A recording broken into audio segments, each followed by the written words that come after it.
It has been a minute since I've been in this space with you, and I'm so excited to be back here. May and June were crazy months.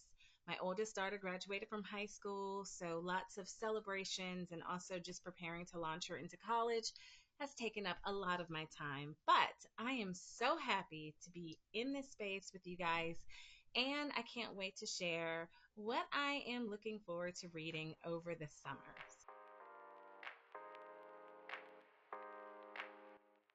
Welcome, welcome, welcome, welcome, book fam, to our bookish space. I'm really excited to be here with you guys.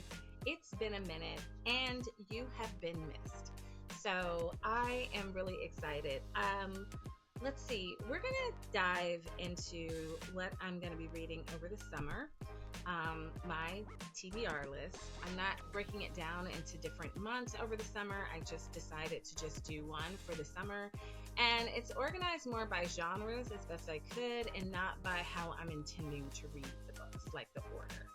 So before we get into those things, into all of these books, I have this beautiful, delicious stack of books here. I cannot wait to share with you guys. Before we do that, we're going to take a pause for the cause. You're going to like, you're going to subscribe if you haven't done already. I'm going to ask you to do one more thing. Just go down to that share button and share it with a friend, a bookish friend, because we are building our book fam here in this space. And we are a gentle reading, very supportive, not stressful space because this, you guys, this is hobby. This is all pleasure. This is all pleasure. So, yeah. Okay. So, thank you for doing that. I'm going to try not to knock my camera, so we're not doing that jiggle. Sorry about that. But we're going to get started. Let's just dive right in. So the first book that I want to share with you guys is called The Stranger. I don't know if you all can see it. Bam! It's called The Stranger, and it's written by Albert Camus. And this actually was, and I'm just discovering you guys this right here. It's the winner of the Nobel Prize in Literature. So I discovered this book when I was in Tennessee dropping one of my daughters off at camp. And it's like an 11-hour drive from where we live. And so on the way home, before we got really started, we were like, let's go to a bookstore. And we came out. My girls are like mom. So we came out with several books. And we didn't have a lot of time to really simmer in the bookstore. Like I like to simmer in the bookstore. It was more like, okay, we're giving ourselves 25 minutes, get in, get out, find something. And I really was struck by this cover and its minimalism. And I was like, this is interesting. So I grabbed it and ran to the register, and I didn't even know what I grabbed. But those of you all who know me, hey, thanks for coming back. You all know that I always like to kind of do what I call a mystery date with a book, where I pick a book and I don't know anything about it. And I get it and I read it. So this is my mystery book. And I'm really excited about this because when I was in the car and I read about it, I found out some pretty interesting things that just got me all excited. One is that it actually is written um, by a French author, and it's considered to be a French classic. It was translated into English in 1946, and the story is about an ordinary man who's taking an ordinary walk on a beach, on a sun drenched Algerian beach, and comes across not so ordinary a scene. He comes across a murder, a senseless murder that took place on the beach. And there is a quote I'm going to read. It says that the main character, whose name is, not the main character, but the author, Camus, explores what he termed the nakedness of man faced with the absurd. So I'm really excited to give this a read. It's a very short book. And I think it's it's 123 pages long. So very short. I'm not exactly fond of the typeset here. I don't know if you can see it. It's not my favorite typeset, but no worries. I'll get through it. I'll get through it. So I can't wait to come back and maybe share my thoughts about this one. Okay, moving on. You all see me around because I don't have a place to actually set my books after I talk about these books.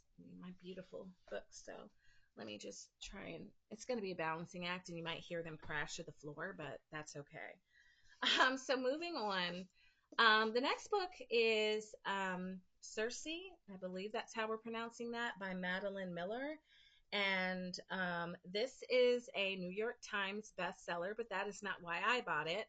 I bought this book because, and I have some more in this stack that has the same story. I recently went to the cutest little bookstore in Alexandria, Virginia. I hope to share, pictures of it. And it's called Friends to Lovers, and it's a romance bookstore, and it's super, super cute. And I was talking with the owner, and she gave me a few book suggestions, and this is one of them.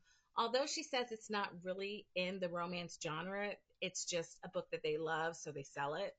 So this one here is literary fiction, I believe, but it has like some historical Greek mythology, and it focuses on the life of Circe, our main character, who's a child of the gods. I think Zeus is her dad. And so she has like, all the god stuff going on. Both of her parents are gods, but she finds that she's kind of like an outcast, I think. And she starts having more companionship with mortals, we mortals, than with the gods. And she discovers kind of what her powers are, or what she deems are her powers. And I think that the story kind of goes from there. Um, Again, I've heard lots of rave reviews about this, and I was always interested, but I would never like remember that I was interested in this. I like Greek mythology, and I like retellings of Greek mythology, so I think that I would like this one. I've read several Greek plays. I've been in some Greek mythology plays, so this one seems to be kind of definitely in my wheelhouse, and I'm really excited to read it.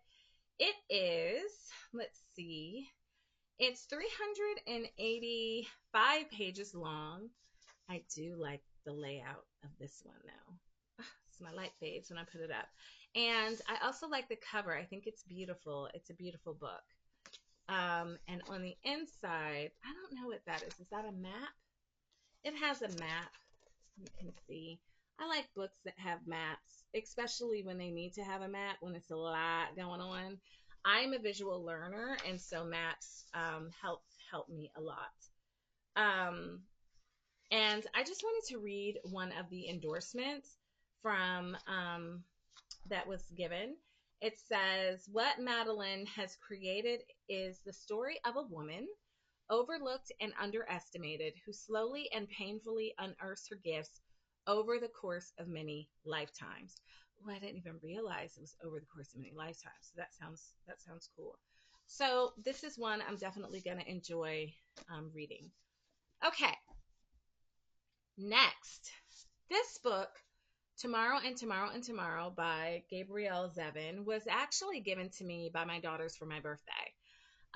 So I'm excited to read it. This one, because it was a gift, I didn't know anything about it, but when I actually looked it up and read it, I realized that it's kind of like a romance over decades, or a friendship, I think, between two characters, I believe, Sam and Sadie. I think that's what it is. Sam and Sadie. I could be wrong. Nope, I'm right. Sam and Sadie, and they're friends, and they're friends over decades long. And I think that we get to maybe have an understanding or go on their journey as they encounter all things life, um, and the ups and downs of it. But I think what's interesting and funny that my girls picked this out for me is that one of the things that connects them is their shared passion for gaming. And I think that's funny because I have no passion.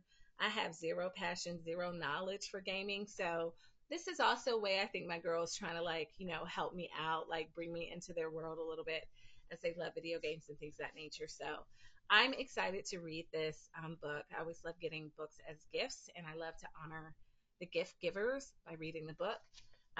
This book is about 394 pages long. So yeah, I'm excited to read this. And so I think this is like contemporary fiction.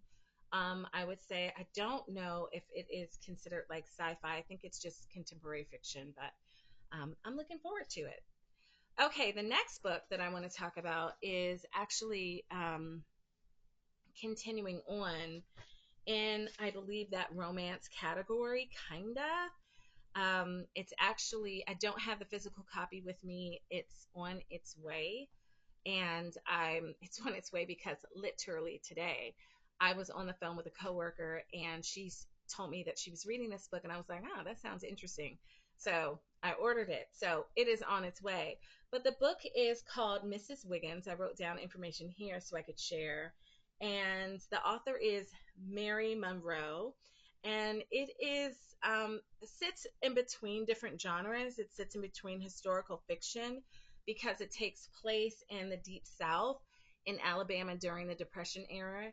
It also is considered contemporary fiction, and it also is, some people consider it like romance as well. So it sits in these different genres, probably more in the contemporary and the historical than the romance. But basically, it is about a woman, Miss Wiggins, or Mrs. Wiggins, excuse me, who has a little bit of a interesting upbringing. I think that her mother was a prostitute, that kind of thing, and she grows up and eventually gets married to a minister, a pastor, preacher man in the South, and so we get to kind of see how their relationship flourishes and how he accepts her even though he knows that she has this past. And I think the thing here, the kind of catcher that my friend was saying, like, took her by surprise, is the secret that the pastor actually has. So I think this will be a fun book, probably a very quick read, and I'm looking forward to reading that one. Okay, so next on the list is a book. The next couple actually are books that that was recommended to me again by the owner of this wonderful bookstore, Friends to Lovers, and this one is called Whiteout. This is a romance, and I realized when I was talking to the owner, I don't actually read a lot of romance books. So because this is a year where I'm stretching myself, I was like, okay, I'm gonna read some romance. So I think I bought like 4 books maybe from her there that day. This one is Whiteout by Adriana Anders, and it's set in a remote part of the world, Antarctica. And the story is about, or I think it's 2 scientists, and Angel Smith, and then there's a geologist called, what is his name? Ford Cooper. I really like that name, Ford Cooper. And Angel is at the end of her time in Antarctica. She's looking to, I guess, return to leave Antarctica for like her second chance at life kind of thing. And they encounter an attack on this research facility, and that starts this, kind of race to, I guess, save themselves and survive in extreme hostile conditions by themselves. And as they're doing that, as they're surviving, a friendship and a romance blossoms. So that's this book.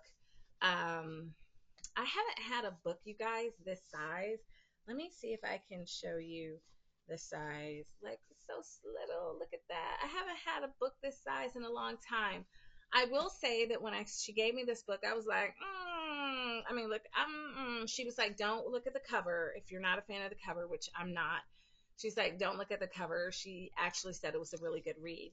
So I'm going to read this, and then I'm going to go and give her feedback whether or not I agree with her or not with that. But Whiteout. Okay, the next book is another romance. I told you I'm doing the romance thing, and I want to show you these bookmarks that I also got from her store. Isn't that cute? It says, I'm where the books are.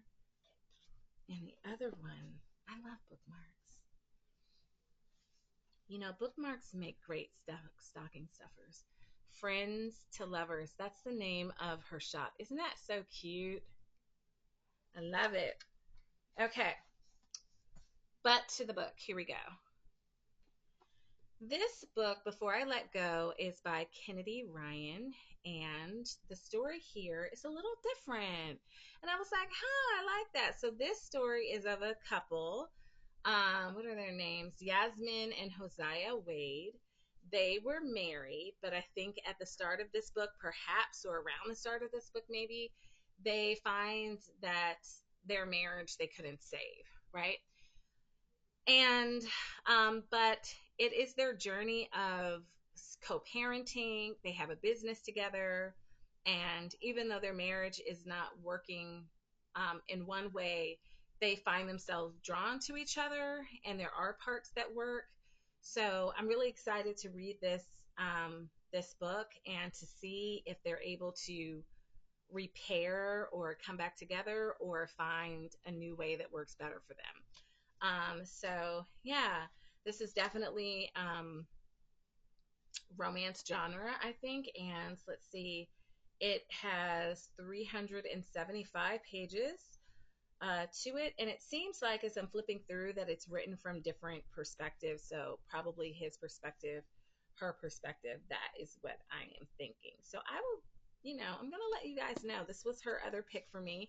She picked out all these books and I bought them and I was like, I'm going to give it a read. So this next book is called A Love Song for Ricki Wilde, and this is by Tia Williams. And a lot of people have heard of this book when I mentioned that I have that, and they're like, "Oh, I read her stuff." I've never heard of her. I haven't read any of her stuff. This is my first time, and but she recommended that I start with this one. And this is definitely a romance novel, but it's also historical in the sense that it's set between now present day 2024 and the 1920s in Harlem. And so we go kind of back and forth. And the main character, Ricki Wilde, is comes from a very wealthy family, and but is I think she's the last daughter of this very wealthy, prominent family that lives, I think, in Atlanta. And she is not, she doesn't have her stuff together the way that her family wants her to. And so it's about, I think, her coming into herself, and also about this relationship that she has with this man whose name is Breeze Walker. I think that's his name, Breeze Walker. Yeah. And so yes, so I've heard really good things about this. I started reading this a little bit, and thus far I like what I'm reading. I can probably see myself coming back and kind of digging into this book a little bit more for you guys. But yeah, this is a love song for Ricki Wilde. And I have a hard copy version of this, and in hard copy, you guys, it is about 342 pages in length. Yes, so, and the cover feels really good. Like, I really like the cover of it. They did a great job with that. It's also told from multiple perspectives. It goes back and forth between, I think, what's happening with Breeze and what's happening with Ricki, but it's told from a third person, omniscient. Okay, my next book is gonna pop up here. It is called Grievers, and it's written by Adrienne Maree Brown. And so now we're entering into that sci-fi realm. I just want to say I am so proud of myself because since January, I have read more sci-fi books this year to date than I have in my entire life. And I've like, I didn't enjoy all of them. I've enjoyed most of them, but I really just enjoyed, I think, overall, like just like getting into the just reading the genre and expanding myself. So I just yes, I feel really good about that. So to the mix, Grievers is to the mix. This one is a pick for my book club, and my book club is responsible for me reading so many books. So thank you. So this is our next book club pick that we're going to be reading, and it was written in 2021, and it is about like I think y'all life is bad. Life was lifing one day, and then illness or something bad happened, and then life stops. It just stops. Devastation. It's going to be dark. Um, are there survivors? I don't know. I think it's just going to be a dark, heavy book. And yeah, I got to be in a place for this journey. But because our book club is meets in a couple of weeks, I'm going to have to read this one probably next. This is the first book of a trilogy series. The second book is called Maroons, and the book 3 is Black Dawn. One of the things to note is that this author was an Octavia Brown Butler, scholar. So she might write in the way of Octavia Butler. So I'm looking forward to it. Don't know that much about it other than what I told you, and we will see how it goes. I will definitely come back and give an update with this one, as I think I've done updates on all my sci-fi books that I've read this year. So, speaking of Octavia Butler, I'm also going to be reading Bloodchild. This was a pick from the same book group, but I actually didn't get to that meeting because I think I was out of town. But this is, do you guys know? Let me say something. It's probably going to shock you, especially because I was a literature major. I've never read Octavia Butler.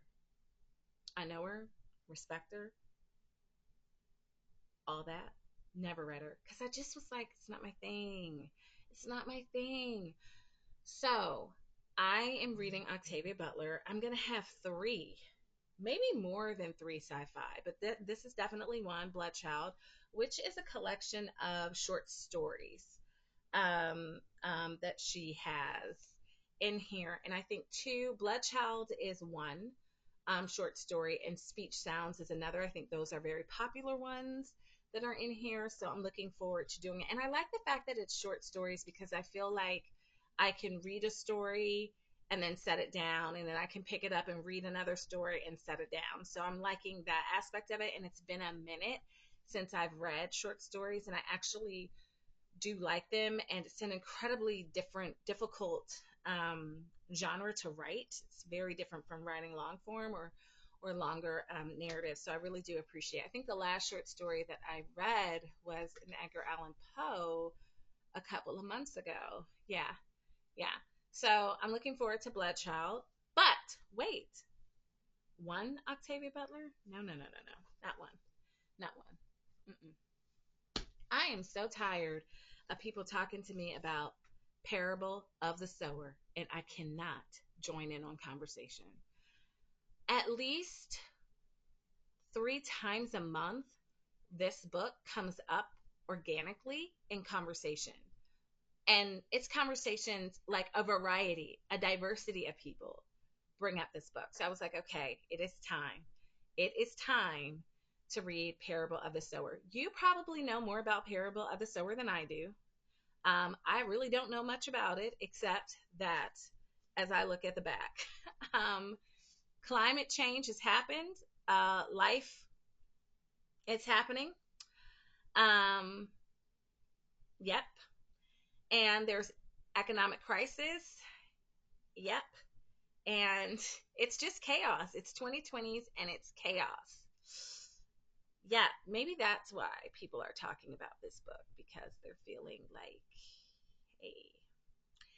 And California, which is where this novel is set, has become a dangerous place. And there's a definite, I think, um, separation between um, maybe the haves and the have nots, or I don't know how they're separated, but 15-year-old Lauren lives within a gated community with her preacher father, her family, and she's sheltered by the things that are happening around her. And so that's what I know thus far. If you have read Parable of the Sower or any of these books, but definitely if you've read Parable of the Sower, I would love, love, love, love, love to know your thoughts. Leave them in the comment section below. I'm really excited to read this. I've always known about it. I actually love the title of it, but I just don't think I was ever moved to read it because, again, I respect her, I respect the writing, not my thing. But I'm stretching this year. I'm stretching this year, and I'm happy for the stretch. Okay. Thus far, you guys, my stack of books that's being balanced on my couch armchair is working. It's almost like building a Jenga or something like that. It's like tilting like this. Okay, moving on. So, I'm married. I've been married for 21 years this October, but I've had the pleasure of being in my husband's life for 28 years. And my husband is a big fantasy guy, and he loves dragons. He loves a sci-fi. He loves, is it horror? Like these genres that I don't really am not into. He loves them. And so I got him this book, Dragon, or he got, I don't know if he got it or no, I think I got him this book, Dragonfall. Or actually, our girls picked this out for him because I didn't know where to start, and they like that type of stuff. So I was like, you will know what to get. And, he hasn't finished it yet, but but he did say it was good. So I was like, okay. I saw it sitting on its lonesome self on my shelf, and I decided that I would give this one a read. I like the painted pages. I'm all for a pretty book. Like, make it pretty, okay? And this book has, is it a series? I don't know, you guys. If you know, can you put it in the chat below? But what I love about it, again, it has a map. Yes. And when I saw Stormfell, uh-oh, here we go. There we go. I was like, oh, it reminds me of Game of Thrones. Okay, so I am a fantasy reader because I read every Game of Thrones book, everyone, and each one was like 1,000 pages. Such a good book if we could finish it. That's for another time. But this one says, long ago, humans betrayed dragons. Of course we did. Stealing their magic and banishing them to a dying world. Centuries later, their descendants worship dragons as gods, but the gods remember and they do not forgive. So interesting. So this one should be fun. And let's see, it's 342 pages long, another 342 page book. So we're gonna give it a go, give it a read. And this is by L.R Lam, L.R Lam, who's the author of this book. So, okay, putting another one on the stack. There we go. All right, so now we're switching genres. So we've done classic, we've done some Greek mythology, we've done some romance, both historical and contemporary.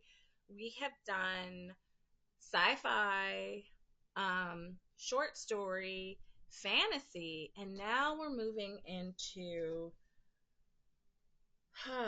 what is this one? A Lewis Penny. Chief Inspector Gamache. Investigations. This is classic summer reading for Chantel. This is normally what I fill my summer list with. This year, I thought I'd do something a little bit different just because I'm in book clubs for one. And luckily for us, we're still meeting over the summer. And I just, came across so many books that I just wanted to read it. So, alas, I don't have as many of these books. But this one, there is a suspicious death in a village in the south of Montreal, and that's where we start. So this is actually her debut novel, it says. I didn't know that. Still Life. And I'm excited to read it. I always just, this is a kind of book where I have a day, which I'm going to have a day in the summer. I don't have to do anything, and I refuse to do anything. So what I mean by that is I do not have to play Uber for my kids. I do not have to work. I do not have to help anyone. I don't even have to entertain or host, even though I love it, still work. I can lay in my bed, go from my bed maybe to my couch. I don't even have to be responsible for cooking food. I just need to eat it. And I will read an entire book. the last time I did that, you guys, was New Year's Day when I read, it's right here on my shelf, Look Closer by David Ellis. And I sat and I read it, and it was so wonderful. It was fast paced, and it got my heart racing, and it did all those things, and it was wonderful, and it was like a gift. So this is I will find a day like that where I can read this book, and I really am looking forward to that. So the next book is Let the Truth Be Told by Sunny Hudson, and I cannot wait to tell you guys about this book. So I actually met the author, who's a self-published author, at a Barnes and Noble a couple of months ago, and so we chit-chatted, and he had four books of his, but this was actually his first book that he wrote. And I love supporting authors, and so I decided to get this one because it is a political thriller, and along with my investigative murder books, what I love, love, love, love also in the summer are my political thrillers. And because it is set in Charlottesville, that's where I went to school, I was like, oh, yes, I love a political thriller that's set in Charlottesville and it is conspiracy theory based. Yes, I love conspiracy. Sometimes I have to stop watching conspiracy theory videos on YouTube because, yeah, yeah. But this one is about 9/11. So it had like all these elements. I was like, yes, yes, and yes. I will get this one. I will try this one.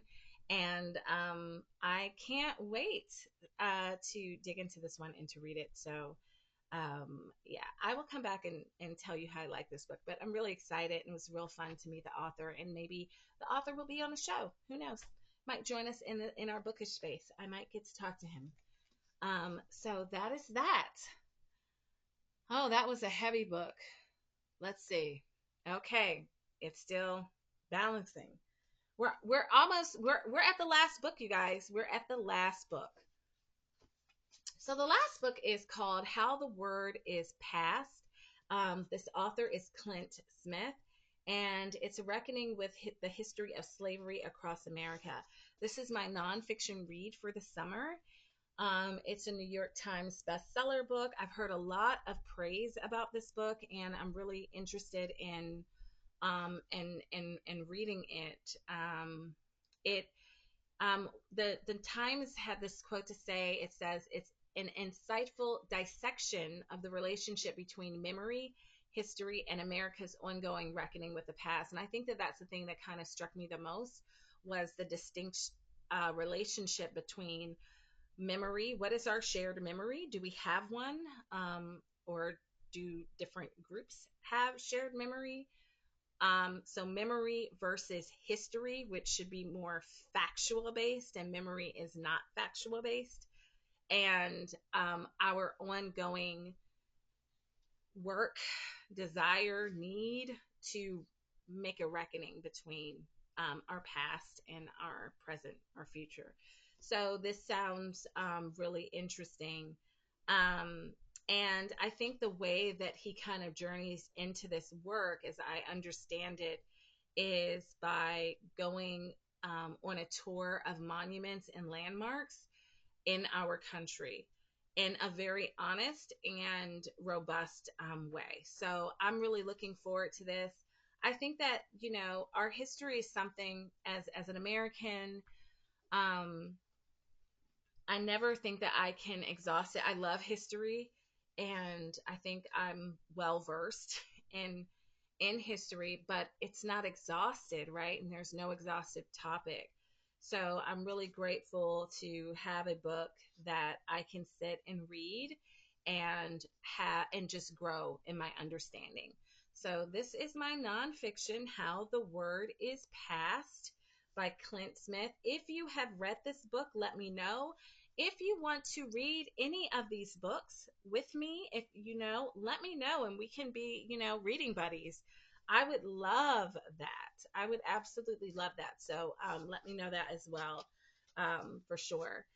So that's it, guys. That's a lot. There might be some more books that I add to my thing this summer as I, see a book and find it interesting, or someone will recommend a book and I'll get it. But for right now, this is kind of my good starting place, and I will be back to let you know what I think about some of these books that I'm reading, if I think that you would be interested in knowing my thoughts. Again, if you have read these books, drop what you think in the comments below. If you haven't read it, but you're interested in reading with me, let me know in the comments below, and we can work out like what a reading buddy kind of thing would be between us. I think that would be really cool, as again, one of the greatest things about a book is when you get to chat about it with a friend. So with that being said, I am going to say adieu to you all. I've enjoyed every minute, and wish you all the best. Wish that you stay cool. It is hot where I am, like in the high 90s with violent thunderstorms at night. So stay cool, stay dry, stay well, visit a local bookstore, treat yourself to a book, no matter if it is through a library or a physical bookstore or a book that comes to you in the mail. Treat yourself to a book and be very kind to yourself. Until I'm with you next time, stay reading.